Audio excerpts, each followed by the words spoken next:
Halo rekan-rekan semua, pada kesempatan kali ini, kami dari kelompok 5 akan membahas mengenai perspektif etika dalam pengelolaan senioritas dan nepotisme di lingkungan kerja. Dalam dunia kerja, seringkali kita mendengar tentang dua isu besar yang mempengaruhi keberlanjutan organisasi, yaitu senioritas dan nepotisme. Kedua praktik ini terlihat umum, namun memiliki dampak yang mendalam pada people, profit, dan planet. Pada presentasi ini, kami akan mengeksplorasi mengenai penjelasan singkat nepotisme dan senioritas, data mengenai nepotisme dan senioritas, pembahasan mengenai nepotisme dan senioritas berdasarkan teori, dampak nepotisme dan senioritas, serta solusi bagi perusahaan. Data mengenai terjadinya senioritas di perusahaan. Di tahun 2022, Transparansi Internasional mencatat bahwa praktik senioritas lebih sering dijumpai di negara-negara dengan nilai tradisional yang kuat, seperti Jepang, Korea Selatan, dan Indonesia. Yang kedua, laporan dari ASEAN Corporate Practice menunjukkan bahwa di Asia Tenggara, 45% perusahaan masih memberikan prioritas promosi kepada karyawan yang lebih senior, terlepas dari evaluasi kinerja mereka. Yang ketiga, menurut survei oleh Gallup, 34% karyawan muda di perusahaan dengan budaya senioritas merasa kehilangan motivasi karena peluang promosi terasa terbatas.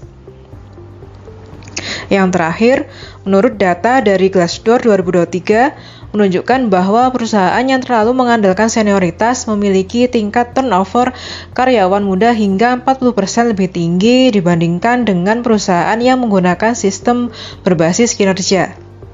Pembahasan senioritas berdasarkan teori.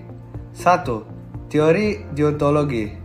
Mengutamakan senioritas tanpa mempertimbangkan kompetensi, melanggar kewajiban untuk memperlakukan karyawan secara adil.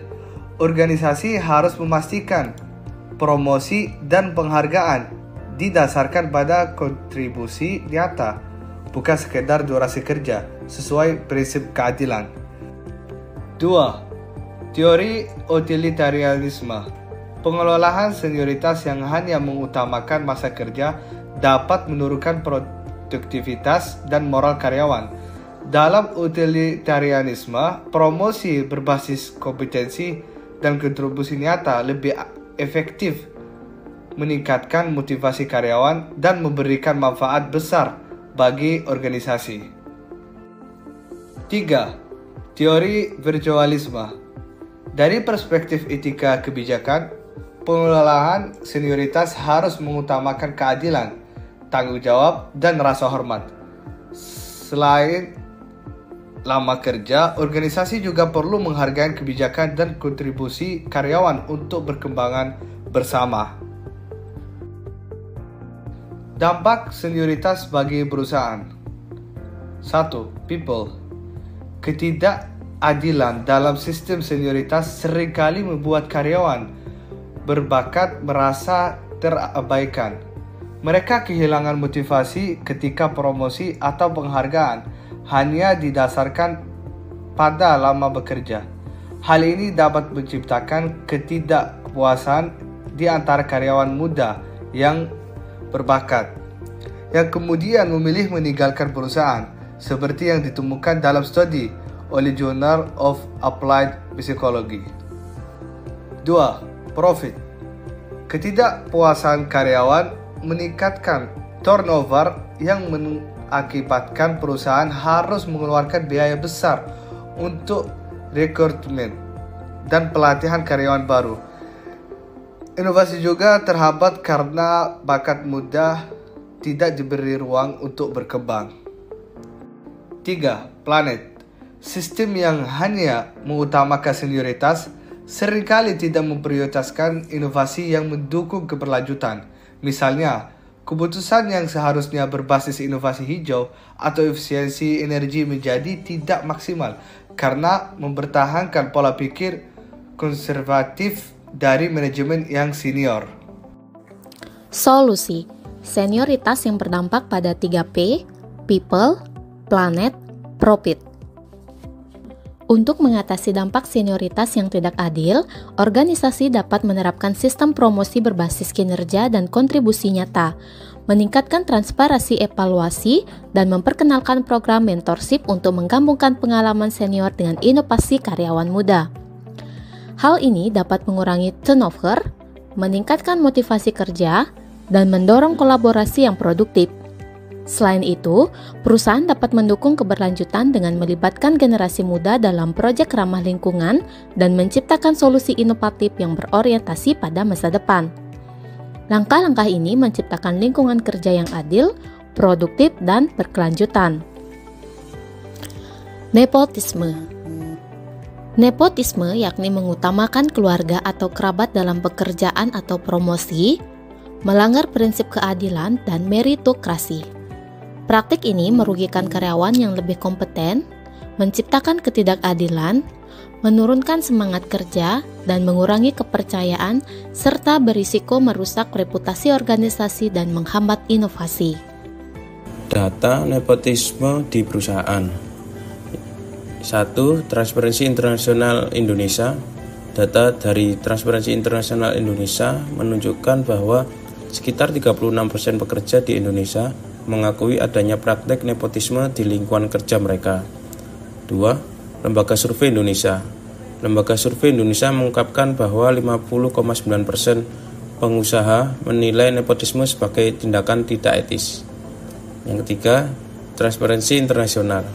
Transparansi Internasional 2023 menyebutkan 36% pekerja di Indonesia mengaku pernah menyaksikan atau menjadi korban praktik nepotisme dalam proses perekrutan. Yang keempat, ASEAN Corporate Practice. Laporan dari ASEAN Corporate Practice 2022 menunjukkan bahwa 41% perusahaan di Asia Tenggara, termasuk Indonesia, menggunakan hubungan keluarga sebagai salah satu faktor dalam promosi atau penempatan posisi penting. Pembahasan nepotisme berdasarkan teori. Yang pertama, utilitarianisme. Nepotisme menguntungkan segelintir orang tetapi merugikan mayoritas, menurunkan moral dan kepercayaan di tempat kerja. Dari sudut pandang utilitarianisme, nepotisme tidak etis karena menciptakan ketidakadilan, sedangkan kebijakan berbasis kompetensi lebih adil dan meningkatkan kesejahteraan bersama. Yang kedua, deontologisme. Nepotisme melanggar prinsip deontologi karena mengabaikan kewajiban moral untuk bersikap adil dan tidak diskriminatif, dengan mengutamakan hubungan pribadi daripada kualitas individu.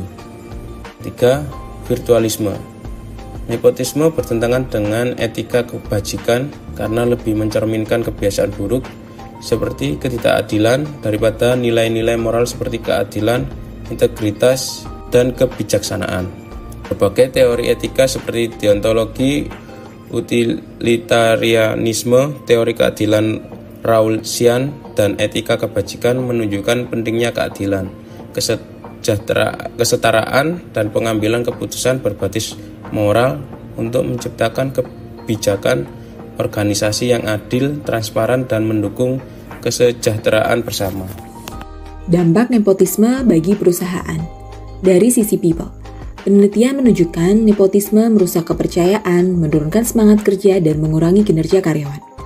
Promosi berbasis hubungan keluarga membuat usaha karyawan tidak dihargai, sementara laporan lain menyebutkan perusahaan dengan nepotisme sulit menarik dan mempertahankan talenta, menciptakan lingkungan kerja yang tidak sehat. Dari sisi planet, dalam pengambilan keputusan yang melibatkan nepotisme berdampak pada kurangnya perhatian terhadap keberlanjutan, karena individu yang dipilih mungkin tidak memiliki kesadaran atau inisiatif terhadap praktik ramah lingkungan. Dari sisi profit, kehilangan talenta berbakat dan rendahnya kepercayaan karyawan dapat menurunkan produktivitas serta merugikan reputasi perusahaan yang pada akhirnya mempengaruhi profitabilitas jangka panjang. Oleh karena itu, nepotisme tidak hanya melanggar etika, tetapi juga berpotensi menghambat keberlanjutan dan pertumbuhan perusahaan. Solusi nepotisme yang berdampak pada 3P atau People, Planet, Profit. Organisasi perlu mengadopsi kebijakan yang transparan dalam perekrutan, promosi, dan pemberian keuntungan lainnya untuk memastikan bahwa keputusan tersebut berdasar pada kompetensi dan kinerja, bukan hubungan pribadi. Mengedepankan prinsip deontologi yang mengutamakan kewajiban moral untuk bertindak dengan keadilan, serta memastikan bahwa setiap individu di lingkungan kerja diperlakukan dengan setara.